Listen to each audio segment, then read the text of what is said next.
that's always nice about a bye week. You just get to play football, and you don't have to think about a game coming up, and just have fun and enjoy it.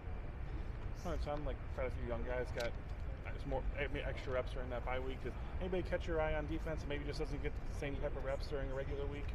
Yeah, Justin Taylor, he's throughout the season, he's taking advantage of every single rep he's got, and he just lines up and he just plays fast, and he trusts himself. He's got a lot of confidence in himself, and it shows.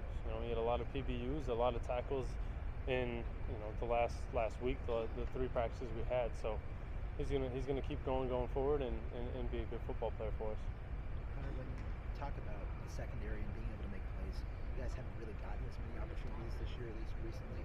When you look at a game like this, the way that Oregon throws the ball, obviously a big challenge. Do you view it though as the chance for you guys to really make your impact?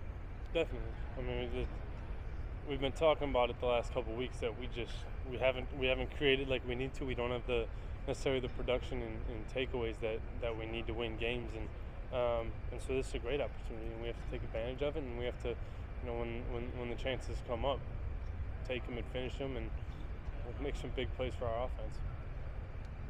This might be a dumb question, but left-handed quarterback you don't see all too often. Does that change anything for you guys in the back end? The big thing it really changes is just the move the pocket pass game. The sprint outs, the nakeds, the boots, all that kind of stuff is really the big change. Other than that, is line up and play ball.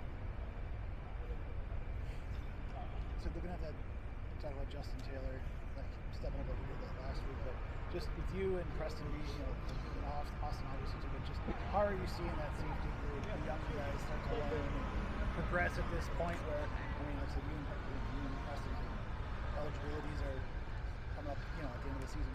Mm-hmm.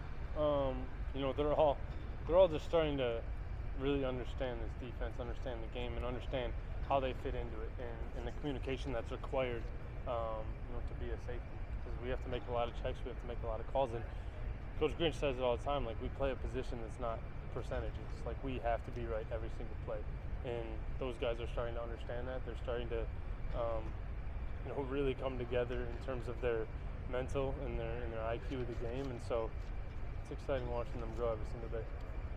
Prior to the bye week, I'd gotten a chance to speak with Jake. He kind of mentioned one of the big shifts for the defense. Coach Tressel was able to simplify parts of the defense. I don't know if you maybe feel that at the safety position, but how has that maybe changed a bit of the defense and maybe helped you guys over the second half of the year? I mean, I think it just allows you to play faster.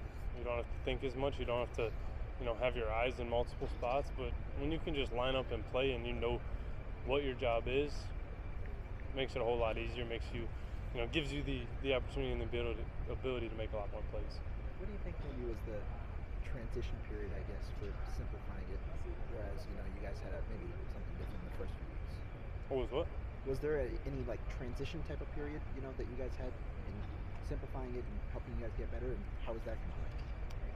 I mean, I guess a little bit, but like every week you come into is a new game plan, and so it's a lot of the same stuff. You just make a couple tweaks here and there to each of our calls, and so that's how it is. You don't look at it as a huge oh my gosh, this is crazy. You take the checks, you take the new stuff that we put in, and we put it on the field on Saturday.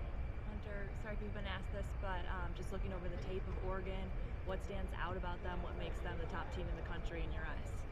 A lot of athletes, getting them the ball in space and being able to allow them to make their plays. They do a lot of kind of goofy stuff, mess with your eyes, and force you to be disciplined. And so I think that's what's going to be a big challenge to us, is just making sure we have our eyes in the right spot and limiting the big plays. Do you like taking on the number one team right after a bye, right after you're kind of down after that Iowa loss? Do you like this opportunity? It's a great opportunity. They have to come into our place, and we just get to go out there and play. We have nothing to lose. Really no one expects us to win this game or have a chance. So why not just go out there and play? We have no pressure on us. It's at this point in the season, we have got 3 games left to just go out and do whatever we can to win.